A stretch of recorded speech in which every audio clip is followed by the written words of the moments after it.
Assalamualaikum warahmatullahi wabarakatuh. Welcome back to Profesor Era Channel Kuila Belajar. Nah, jadi pada video kali ini Ibu akan menjelaskan materi tentang pencemaran lingkungan, yaitu pencemaran air. Ya. Nah, buat semuanya yang paling penting jangan lupa untuk like, share, komen, dan subscribe video ini ya. Terima kasih. Apa yang kamu ketahui tentang peristiwa ini dan apa penyebabnya? Lihat ya, dapat kita perhatikan gambar di samping adalah apa yuk?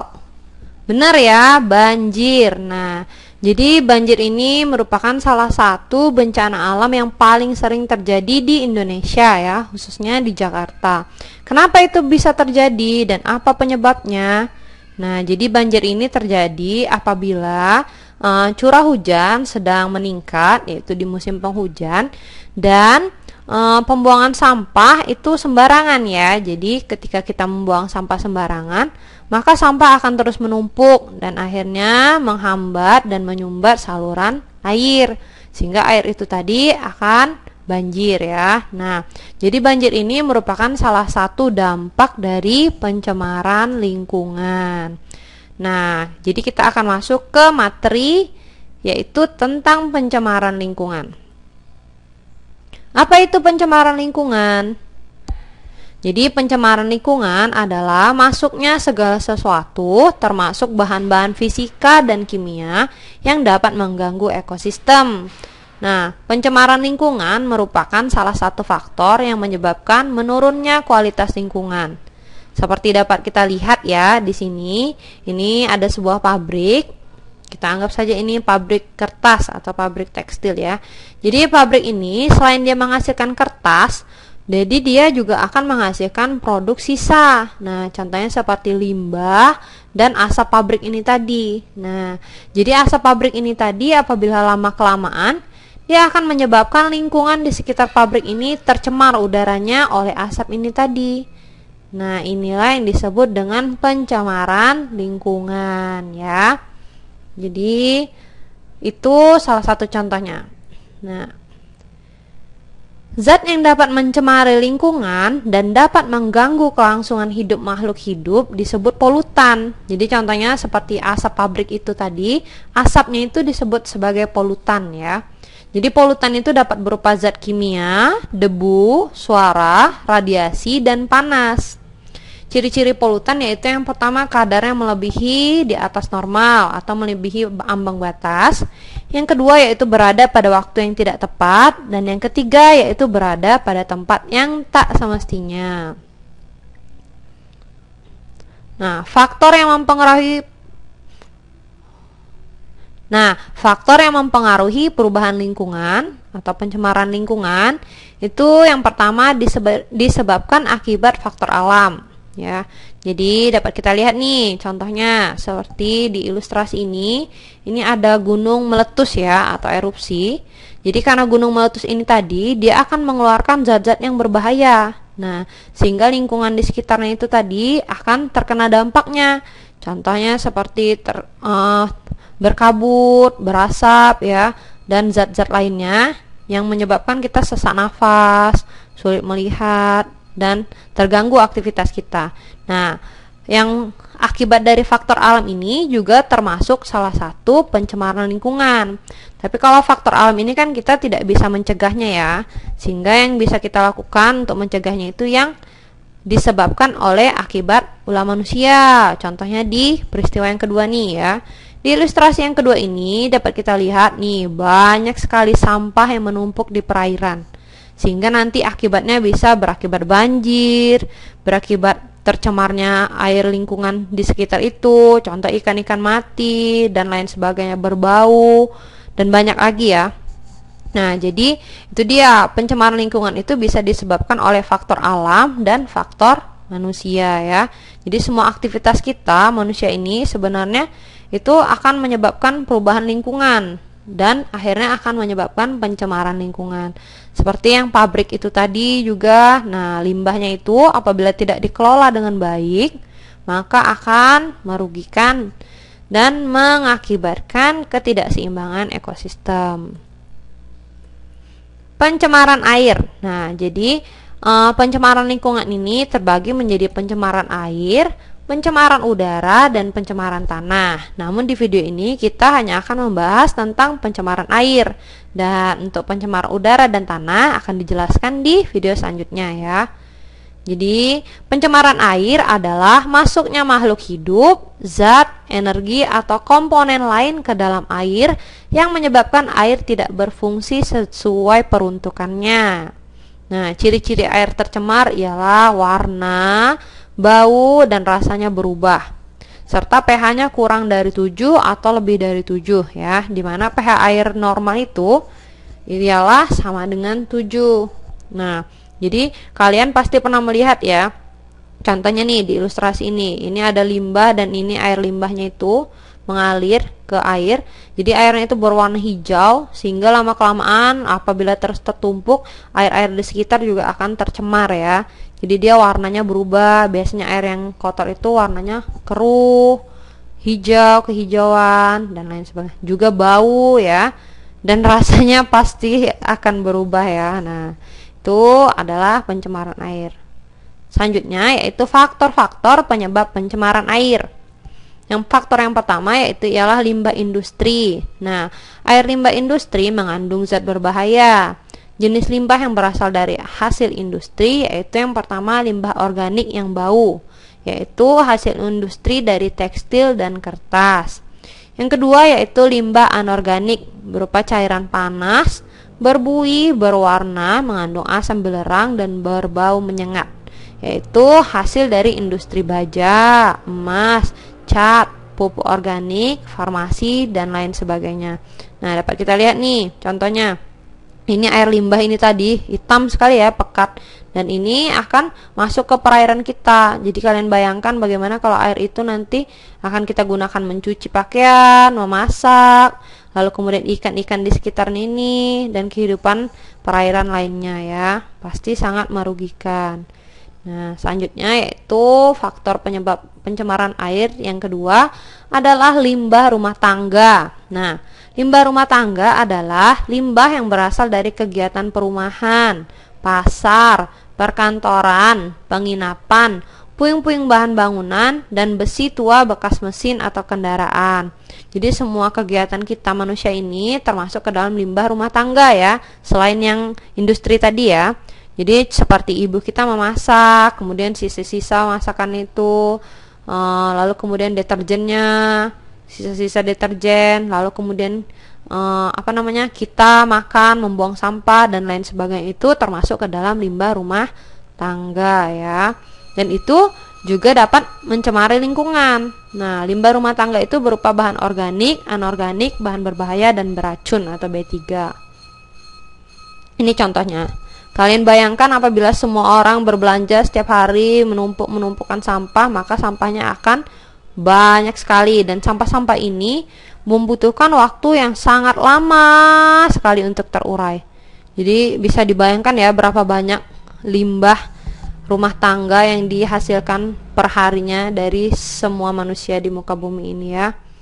Nah, selanjutnya faktor yang ketiga yaitu limbah pertanian. Nah, air limbah pertanian tidak menimbulkan dampak negatif bagi lingkungan.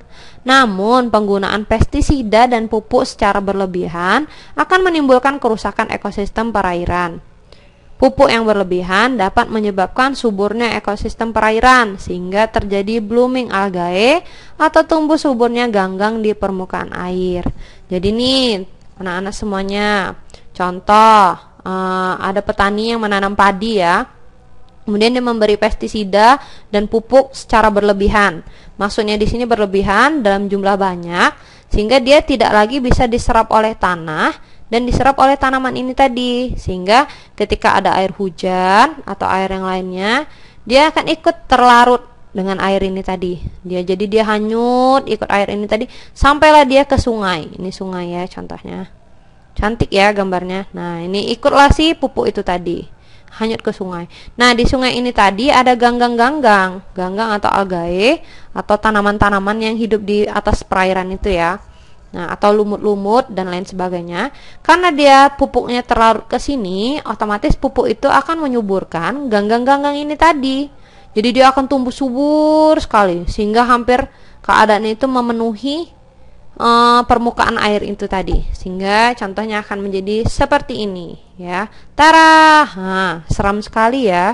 Jadi dia banyak sekali nanti jadinya si alga atau ganggang ini. Nah, apa dampaknya? Dampaknya karena terlalu banyak alga yang menutupi permukaan air, otomatis sinar matahari dia akan tidak bisa masuk atau tidak bisa menembus ke ganggang ini tadi, menembus ke bawah air ini. Sedangkan kehidupan-kehidupan di bawah air ini tadi membutuhkan sinar matahari. Contohnya seperti tanaman di bawah air, dia butuh berfotosintesis ya, dan berfotosintesisnya itu dibantu oleh sinar matahari.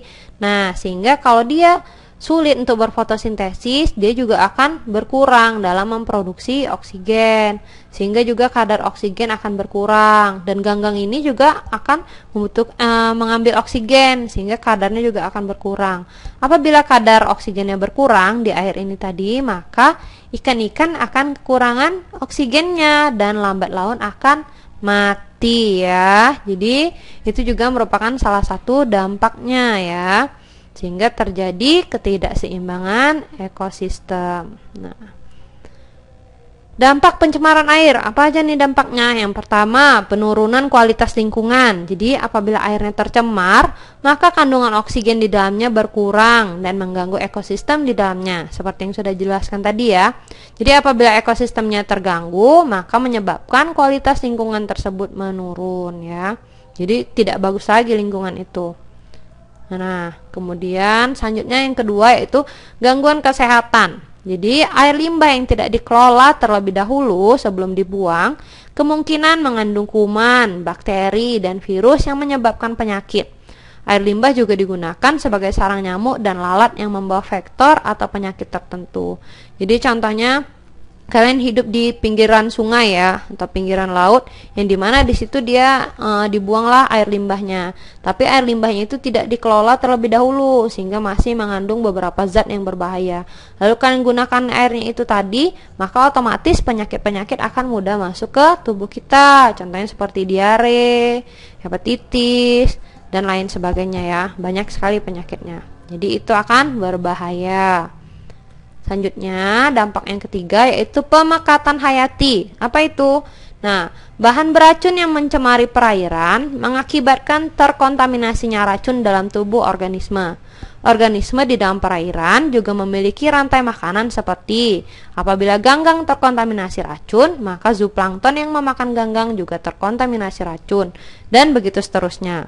Jadi contohnya nih, seperti di gambar, ada gunung yang meletus, kemudian dia mengeluarkan suatu zat yang berbahaya ya. Nah, ini juga ada pabrik yang mengeluarkan asap yang berbahaya, lalu air limbahnya juga dibuang. Nah, dia terbawa angin, lalu kemudian turun ke laut. Ini juga airnya ini tercemar. Nah, lalu air yang sudah tercemar ini tadi dihirup atau dimakan oleh ikan-ikan kecil. Nah, kemudian ikan-ikan kecil ini tadi sudah mengandung atau terkontaminasi dengan air limbah ini tadi, dengan limbah tadi ya, zat berbahaya. Lalu dimakan oleh ikan agak besar. Nah, jadi zat berbahayanya pindah ke sini. Lalu yang ikan agak besar ini dimakan oleh ikan sedang. Jadi karena ini sudah mengandung zat beracun, di sini akan berpindah ke sini. Nah, ikan agak sedang ini dimakan lagi oleh ikan besar. Jadi dia akan berkumpul di sini, zat-zat yang beracun tadi. Sehingga itulah semua organisme di lautan itu atau di perairan itu akan terkontaminasi oleh zat yang beracun itu tadi ya. Dan akhirnya si hiu ya, nggak mungkin juga kita makan hiu ya, contoh lah. Jadi si ikan besar ini tadi akan kita makan lagi oleh manusia. Nah, sehingga racunnya itu akan pindah ke tubuh kita sampai akhirnya seperti itu ya. Itu jadi dampak bahaya sekali ya, dampak dari pencemaran air itu tadi. Selanjutnya yaitu yang keempat, mengganggu pemandangan. Nah, perairan yang tercemar kadang tidak berbau tetapi berubah warna. Hal ini mengganggu pemandangan karena air sudah tidak asli lagi. Dan yang kelima yaitu mempercepat proses kerusakan benda. Jadi sebagian air limbah itu mengandung zat yang dapat diuraikan oleh bakteri anaerob menjadi gas yang dapat merusak seperti H2S. Nah, dan H2S itu dapat mempercepat perkaratan pada besi. Jadi airnya itu lebih mempercepat perkaratan lagi ya. Nah, tadi kita sudah mempelajari faktor-faktor dan dampaknya. Jadi, gimana nih caranya supaya air itu tidak tercemar lagi? Atau bagaimana cara kita mensiasatinya? Bagaimana? Yang pertama yaitu pembuatan kolam stabilisasi. Jadi air limbah itu tadi diolah secara alami untuk menetralisasi polutan sebelum air limbah dibuang ke sungai kolam stabilisasi. Sebelum air limbah dibuang ke sungai, Kolam stabilisasi yang digunakan yaitu kolam anaerobik. Nah, atau kolam fakultatif dan kolam maturasi ya. Jadi untuk membersihkan air-air limbah tadi dari zat-zat yang kotor, jadi digunakan kolam stabilisasi tadi. Nah, jadi sebelum dia dialirkan ke sungai limbahnya, dia distabilkan dulu dari patogen, dari zat-zat yang berbahaya, sehingga ketika dia sudah disterilkan, barulah air limbahnya itu tadi bisa dibuang atau dialirkan ke sungai sehingga tidak berbahaya lagi ya. Itu salah satu caranya. Cara yang kedua yaitu dengan cara IPAL atau instalasi pengolahan air limbah. Itu hampir mirip juga dengan itu tadi kolam stabilisasi, namun skalanya lebih besar ya. Jadi pengolahan ini dilakukan melalui 3 tahap, yaitu yang pertama primary treatment, yaitu memisahkan zat cair dan zat padat menggunakan filter. Jadi dia pertama disaring dulu, nah, dan diendapkan. Yang kedua yaitu pengolahan kedua, yaitu mengkoagulasikan atau digumpalkan, menghilangkan koloid dan menstabilisasi zat organik dalam limbah. Dan tahap yang ketiga atau pengolahan lanjutan yaitu menghilangkan nutrisi atau unsur hara. Jadi zat-zat yang berbahaya itu dihilangkan ya, khususnya nitrat dan fosfat. Lalu kemudian ditambahkan klor untuk memusnahkan organisme patogen. Jadi ditambahkan zat klor untuk menghilangkan organisme yang membawa penyakit ya. Itu dia, ini salah satu contohnya yaitu IPAL tadi. Nah, dan cara yang ketiga yaitu ialah pengelolaan ekskreta. Nah, pengelolaan ekskreta ini dapat dilakukan dengan menampung dan mengolahnya pada jamban atau septic tank di sekitar tempat tinggal dan dialirkan ke tempat pengolahan. Dapat dilakukan secara kolektif ya. Jadi itulah cara-cara untuk menanggulangi pencemaran air untuk yang air limbah ya. Nah, untuk kita yang seperti limbah rumah tangga, ini kita dapat menanganinya tuh dengan prinsip 4R ya, yaitu recycle, reuse, reduce, and repair ya. Jadi, ini adalah prinsip-prinsip untuk mengurangi sampah limbah rumah tangga. Yang pertama, recycle atau daur ulang. Jadi, untuk sampah yang dapat terurai dan dapat diolah menjadi hal yang bermanfaat, contohnya yang dapat didaur ulang ya. Contohnya sebagai kompos yang dipadukan dengan pemeliharaan cacing tanah. Nah, kompos ini tadi akan digunakan untuk pupuk dan cacing tanah ini dapat digunakan untuk menyuburkan tanah. Lalu kemudian ada beberapa juga benda yang dia bisa didaur ulang ya. Jadi apabila dia sampahnya dapat didaur ulang, maka kita bisa menggunakannya kembali dengan pendauran ulang. Nah, selanjutnya yang kedua yaitu ialah reuse atau penggunaan ulang untuk sampah yang tidak dapat terurai dan dapat digunakan ulang. Nah, jadi contohnya botol sirup itu dapat digunakan lagi untuk menyimpan air minum. Jadi contoh, kalian punya botol sisa sirup nih, udah habis sirupnya, tinggal botolnya. Nah, jadi itu nggak usah kalian buang, jadi bisa kalian gunakan lagi untuk keperluan lainnya. Contoh untuk mengisi air minum, atau menjadi vas bunga, atau menjadi hiasan, dan lain sebagainya ya. Itu reuse. Kemudian yang ketiga reduce. Nah, atau pengurangan. Ini nih yang paling marak digencarkan sekarang, yaitu melakukan pengurangan bahan atau penghematan. Contohnya, jika akan berbelanja ke pasar atau supermarket, sebaiknya membawa tas dari rumah untuk mengurangi sampah plastik.